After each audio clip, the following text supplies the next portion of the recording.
Thank you very much ఈ సమయం ఇచ్చినందుకు. ఫస్ట్ 1 or 2 క్లారిఫికేషన్స్ అధ్యక్ష.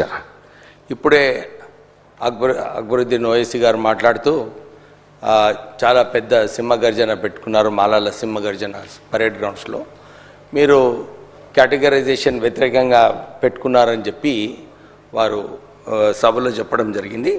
ఒక క్లారిఫికేషన్ అధ్యక్ష, ఆ రోజు మేము కేవలం చాలా తప్పుడు ప్రచారాలు జరుగుతున్నాయి, మాలల సంఖ్య చాలా తక్కువ ఉన్నది, కేవలం 10% ఉన్నది మీరు అని చాలా చోట్ల కూడా మాలలను కించపరిచేలాగా మాట్లాడుతున్నప్పుడు ఆ సమయంలో మాలలందరూ కూడా అనుకున్నారు మన గౌరవం మన సెల్ఫ్ రెస్పెక్ట్ ఉండాలి అని చెప్పి ఆ సింహగర్జన పెట్టుకోవడం జరిగింది. ఆ మీటింగ్లో మాట్లాడేటప్పుడు కూడా చాలాసార్లు క్లారిఫై చేసినప్పటికీ కూడా అందరూ వ్యతిరేకంగా మాట్లాడినారని చెప్పి తప్పుడు ప్రచారం చేశారు. ఆ మీటింగ్ కేవలము మాలల సెల్ఫ్ రెస్పెక్ట్ పెట్టుకోవడానికి ఆ మీటింగ్ పెట్టుకోవడం జరిగింది. ఆ మీటింగ్లో కూడా ఒక రెజల్యూషన్ పాస్ చేసినాం. అప్పుడేం రెజల్యూషన్ పాస్ చేసినామంటే ఈ ఎస్సీ కులానికి చెందిన పాపులేషన్ వైజ్ తీసుకోండి, సుప్రీంకోర్టు డిసిషన్ తీసుకున్నప్పటికీ కూడా 20% రిజర్వేషన్స్ పెంచాలని చెప్పి ఆ మీటింగ్లో మేము రెజల్యూషన్ పాస్ చేయడం జరిగింది. దాంతోపాటు ఇంకో విషయం రెజల్యూషన్ పాస్ చేస్తాం.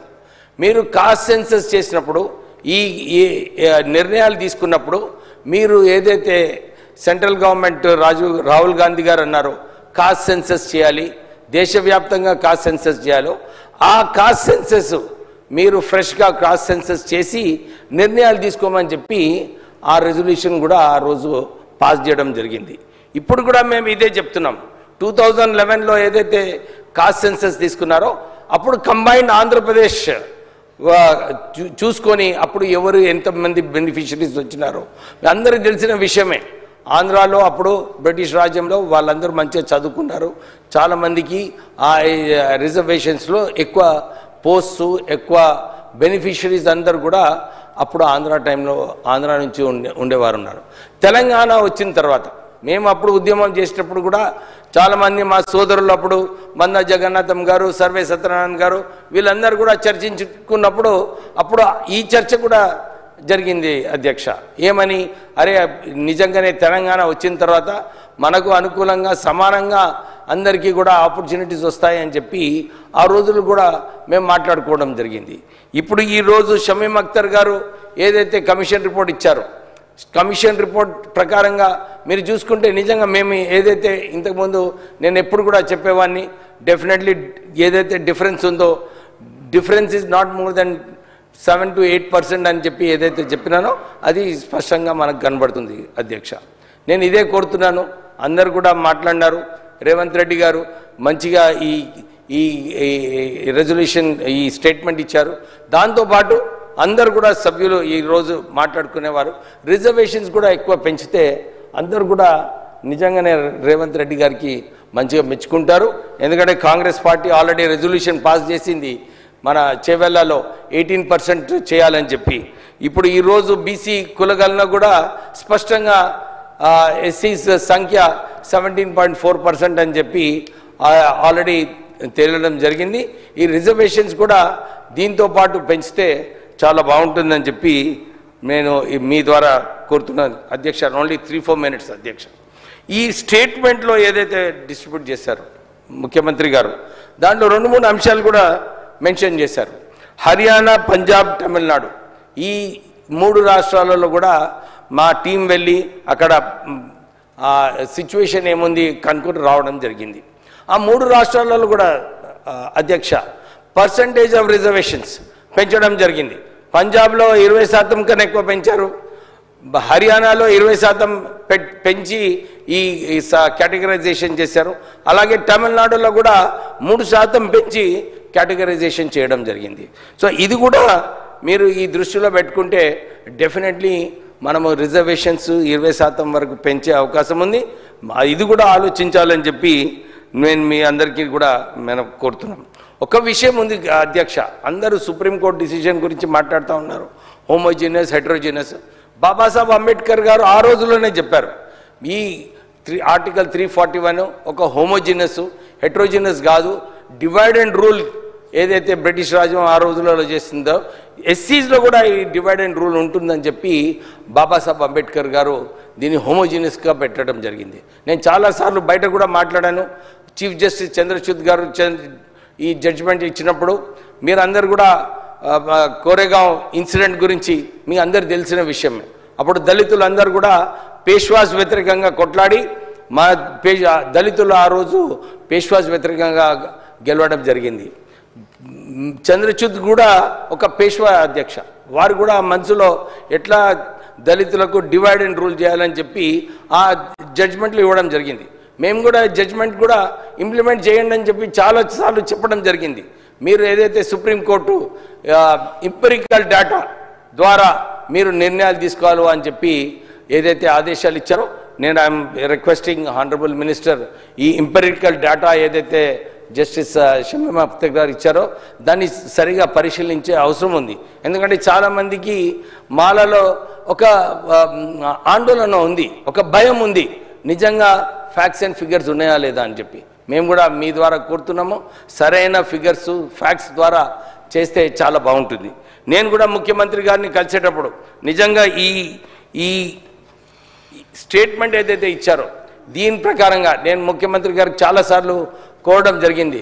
సార్, మనము ఏదైతే ఆలోచిస్తున్నామో దళితులకు నిజంగానే మనము కాంగ్రెస్ పార్టీ ఎప్పుడు కూడా దళితుల గురించి ఆలోచించి ఈ సోషల్ జస్టిస్ ఏదైతే చేస్తుందో బడ్జెట్లో కూడా అలానే చేయాలని చెప్పి నేను ముఖ్యమంత్రి గారిని కోరడం జరిగింది.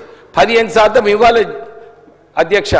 మా లెజిస్లేటివ్ అఫేర్స్ మినిస్టర్ గారు ఉన్నారు, మీరు కమ్యూనికేట్ చేయాలి బట్టి గారికి. ఈ వచ్చే బడ్జెట్లో మన బడ్జెట్ ద్వారా 15% అలొకేషన్, 15 అయింది 18% చేసినా కానీ తప్పులేదు. మీరు 18% అలొకేషన్ చేస్తే బాగుంటుంది. ఎందుకంటే చాలామంది ఎస్సీ ఎంటర్ప్రెనర్స్ ఏదైతే సబ్సిడీ ఇస్తానని చెప్పి మన స్కీమ్ ఉందో, ఇప్పుడే ఇంతకుముందు సాంబశివరావు గారు కూడా మంచిగా చెప్పారు.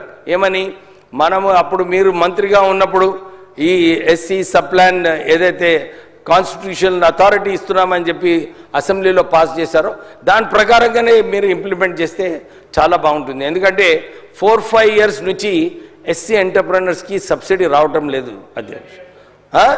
ఇక 7 years ఇక ఎక్కువ సమయం అయిపోయింది. ఎందుకంటే ఆ సబ్సిడీలో రాకుంటే ఆ ఇంట్రెస్ట్ ద్వారానే ఆ సబ్సిడీ పోతుంది, అసలే లాభం లేదు ఎస్సీ ఎంటర్ప్రెనర్స్కి. నేను ఇంతకుముందు కూడా అప్పుడు టీఆర్ఎస్ హయాం ఉన్నప్పుడు కూడా అప్పుడు వారికి రిక్వెస్ట్ చేయడం జరిగింది, డిమాండ్ చేయడం జరిగింది. అన్ని కాంట్రాక్ట్స్లో కూడా ఎస్సీస్కి 15% వాటా ఇవ్వాలని చెప్పి ఆ రోజుల్లో చెప్పడం జరిగింది. అప్పుడు ఒక ప్రపోజల్ పోయింది అధ్యక్ష, అప్ టు 3 crores ఎస్సీ కాంట్రాక్టర్స్కి ఇరిగేషన్ ప్రాజెక్ట్స్లో ఇతర ప్రాజెక్ట్స్లో ఇవ్వాలని చెప్పి నోటు పోయింది. కానీ దాన్ని ఇంప్లిమెంట్ చేయలేదు అధ్యక్ష. అది చేసే అవసరం ఉన్నది. మన కాంగ్రెస్ ప్రభుత్వం ఉంది, ఇది డెఫినెట్లీ మనము ఇంప్లిమెంట్ చేస్తే బాగుంటుందని చెప్పి మీ అందరు కోరడం జరుగుతుంది. ఇంకో విషయం అధ్యక్ష, చేవెళ్ళ రెజల్యూషన్ ఏదైతే ఉందో దాంట్లో స్పష్టంగా మాలా మాదిగా కార్పొరేషన్స్ స్థాపించాలని చెప్పి మన శ్రీధర్ బాబు గారు మేనిఫెస్టోలో పెట్టడం జరిగింది. శ్రీధర్ బాబు గారు కొద్దిగా ఇది ఇంపార్టెంట్, మాకు మాలా మాదిగా కార్పొరేషన్ ఎట్లా తొందరగా స్థాపించండి. ఎందుకంటే ముఖ్యమంత్రి గారు మొన్న ఎలక్షన్లో కూడా ప్రామిస్ చేశారు, నేత కాని కార్పొరేషన్ కూడా నేను స్థాపిస్తామని చెప్పి. ఈ ఫిగర్స్లో కూడా పాపులేషన్ ఫిగర్స్లో కూడా స్పష్టంగా కనబడుతుంది నేత కానీ 3rd largest కమ్యూనిటీ అని చెప్పి. సో 3 కార్పొరేషన్స్ కూడా ఇంకా సమయం, ఎందుకంటే లాస్ట్ టైం అడిగినప్పుడు ముఖ్యమంత్రి గారు అన్నారు లేదు ఇప్పుడు కొంచెం బిజీగా ఉన్నాము తొందరగానే చేస్తామని చెప్పి వారు మాట ఇవ్వడం జరిగింది. ముఖ్యమంత్రి గారు కూడా ఇది దృష్టిలో పెట్టుకొని ఈ వచ్చే బడ్జెట్లో అనౌన్స్ చేయాలని చెప్పి నేను కోరుతున్నాను. ఇంకా 1 more point, అరే 2-3 points కూర్చునే దళితుల కోసం మేము మాట్లాడుతున్నాం, మా సమయం ఇవ్వండి.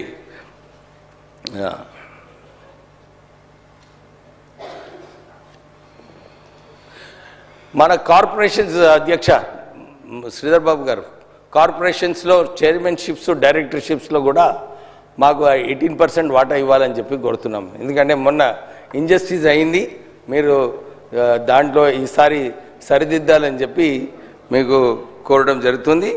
ఇంకా